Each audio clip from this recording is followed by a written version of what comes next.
जय Jinendra, Sat Sri Akal and very good morning to all. कैसे हैं आप सब? आई होप सब बहुत अच्छे होंगे।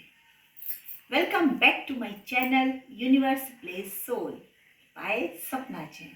मुझे उम्मीद है आप सबने मेरे चैनल को सब्सक्राइब भी किया होगा और शेयर भी किया होगा। कमेंट्स से मैं पढ़ती रहती हूँ, कोशिश करती हूँ सभी कमेंट्स के आंसर कर सकूँ, तो वो कर रही हूँ। फिर भी जिनके आंसर नहीं कर पाई हूँ, आप सबको बहुत बहुत धन्यवाद मेरे चैनल को सब्सक्राइब करने के लिए, शेयर करने के लिए, कमेंट्स करने के लिए।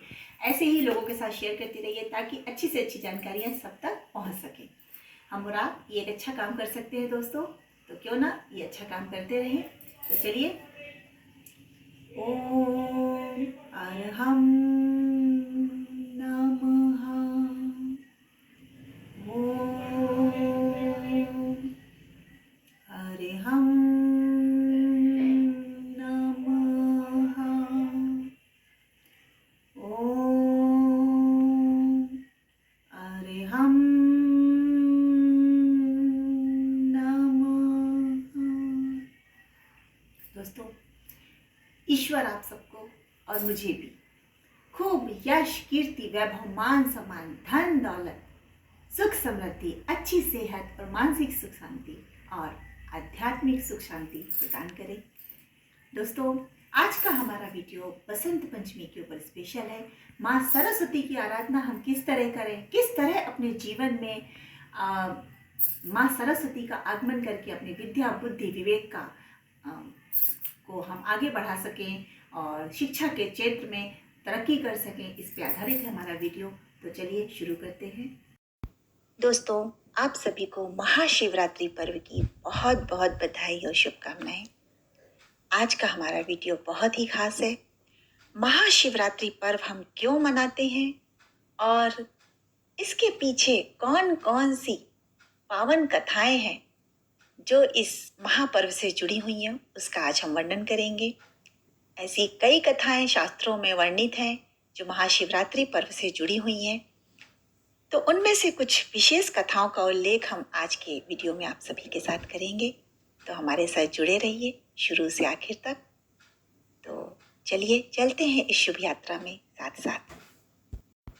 दोस्तों, जैसा कि मैंने कहा कि महाशिवरात्रि पर्व से जुड़ी हुई कई कथाएं शास्त्रों में उल्लिखित हैं, जिनमें से एक सबसे ज़्यादा प्रचलित महाकथा है महाशिवरात्रि पर्व की। वह है इस दिन भगवान शिव और माता पार्वती का विवाह संपन्न हुआ था। इस उपलक्ष्य में महाशिवरात्रि पर्व मनाया जाता है और पूरे हर्षोल्लास से और पूरे श्रद्धा भाव से इस पर्व को हम सभी मनाते हैं। और इसी तरह से भगवान शिव और माता पार्वती का स्नेह, अजर अमर प्रेम जिस तरह से है, उसी तरह से हम सब भी अपने जीवन में वही प्रेम, स्नेह और समर्पण की भावना रखते हैं और माता पार्वती और भगवान शिव से अपने इस छोटे से संसार के लिए आशीर्वाद मांगते हैं कि हे ईश्वर, जिस तरह से आपका स्नेह, आपका प्यार, आपका प्रेम अजर अमर है, हमारा भी ये प्रेम, हमारा स्नेह अजर अमर रहे। हमारा ये जोड़ा, हमारा पति पत्नी का साथ जीवन पर्यंत ऐसा ही बना रहे। इसी शुभकामना के साथ हम शिवरात्रि पर्व को मनाते हैं। तो दोस्तों, हम जिस कथा की बात कर रहे हैं उस ओर ले चलती हूँ मैं आप सभी को। दोस्तों, महाशिवरात्रि पर्व से जुड़ी हुई कथा है कि जब शिव पुराण में इसका वर्णन किया गया है कि जब गंधर्व जी माता पार्वती के विवाह का प्रस्ताव लेकर भगवान शिव जी के पास गए, तो भगवान शिव जी ने अपनी तीसरी आंख से यानी तीसरे नेत्र से उस प्रस्ताव को भस्म कर दिया। माता पार्वती जी को जब ये बात पता चली तो उन्हें अत्यंत दुख हुआ, लेकिन उन्होंने भगवान शिव को पाने के लिए कठोर से कठोर तप किया। उनके कठोर तप को देखकर भगवान शिव को तो प्रसन्न होना ही था। सो भगवान शिव अत्यंत प्रसन्न हुए उनके इस कठोर तप को देखकर और भगवान शिव ने माता पार्वती से विवाह करने के लिए अपनी स्वीकृति दे दी। अब विवाह का दिन आया। भगवान शिव अपने भक्तगणों के साथ बारात लेकर माता पार्वती के द्वार पे उनके घर में अपनी बारात लेकर पहुंचे और बहुत शोर शराबे शोरगुल के साथ उनकी जो भव्य शिव बारात है माता पार्वती के द्वार पर पहुंची। लेकिन जैसे ही भगवान शिव की शिव बारात माता पार्वती के कुटुंबजनों और परिवारजनों ने देखी तो वो सब एकदम से घबरा गए, क्योंकि भगवान शिव की बारात में साधारण लोग नहीं थे, उनकी बारात में भूत प्रेत भी शामिल थे, जो तरह तरह के रूप रंग को लेकर आए थे। तो स्वाभाविक ही था कि सभी का डर कर भाग जाना या अचंभित हो जाना। और ऐसा ही हुआ माता पार्वती के घर जब भगवान शिव बारात लेकर आए। भगवान की बारात में ये भूत प्रेत जब संग आए थे तो इन सब ने मिलकर भगवान को भस्म से सजा दिया और भांति भांति की मालाएं पहना दी। अब भगवान का ये रूप देखकर जैसे ही बारात दरवाजे पर पहुंची तो माता पार्वती की जो माँ थी, उन्होंने जैसे ही इस बारात को देखा तो तुरंत ही इस विवाह को अस्वीकार कर दिया। यही नहीं, भगवान शिव के इस रूप को देखकर सभी देवता भी अचंभित हो गए, हैरान हो गए, क्योंकि भगवान शिव का इतना सुंदर रूप और इस प्रकार से विवाह में उनका आना और इस तरह से उनको सजा धजा के लाया गया था कि स्वाभाविक है कि किसी को भी उस समय उनसे डर लग जाता। तो सभी देवता उन्हें देखकर अचंभित हो गए और हैरान हो गए। स्थिति जब बहुत ज्यादा बिगड़ने लगी तो माता पार्वती भी घबरा गईं। माता पार्वती ने भगवान शिव से याचना की कि हे प्रभु, आप ये किस रूप में आए हैं? आप इतने सुंदर सलोने रूप में हैं, तो आप क्यों ना शादी ब्याह के रूप में आए, रीति रिवाज के मुताबिक जैसा तैयार होके आना चाहिए वैसे तैयार होकर आए। और आपके जो ये भक्तगण हैं जो आपके साथ आए हैं, उन्हें भी आप बारात में आने लायक तैयार होने के लिए कहें। भगवान शिव माता पार्वती की बात कैसे टाल सकते थे?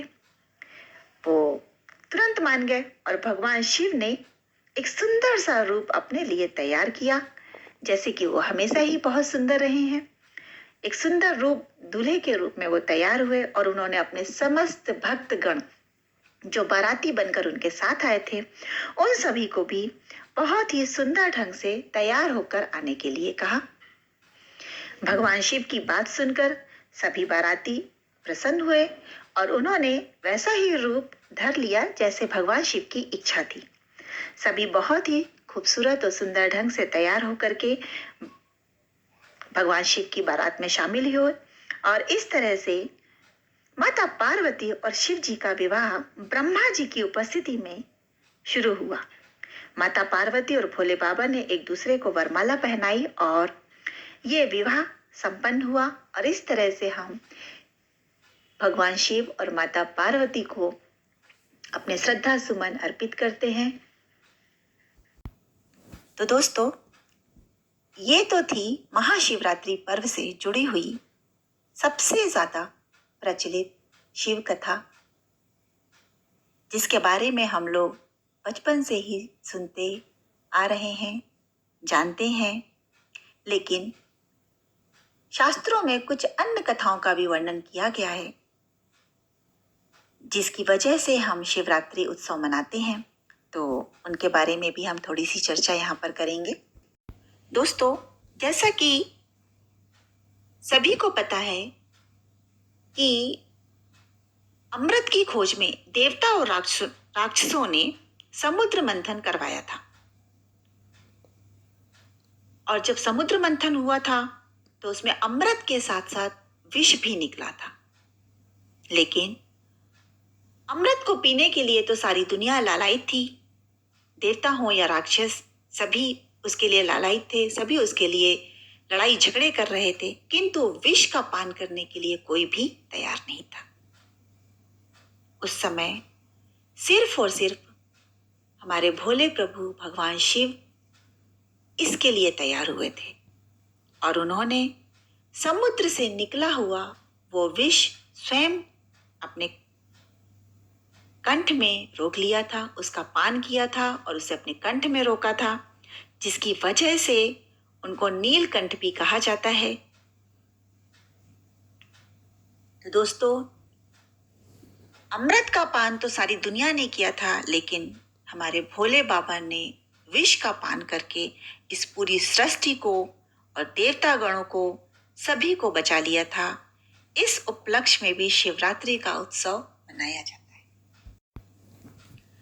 दोस्तों, शिवरात्रि से जुड़ी हुई एक और विशेष कथा का उल्लेख शास्त्रों में किया जाता है कि एक समय जब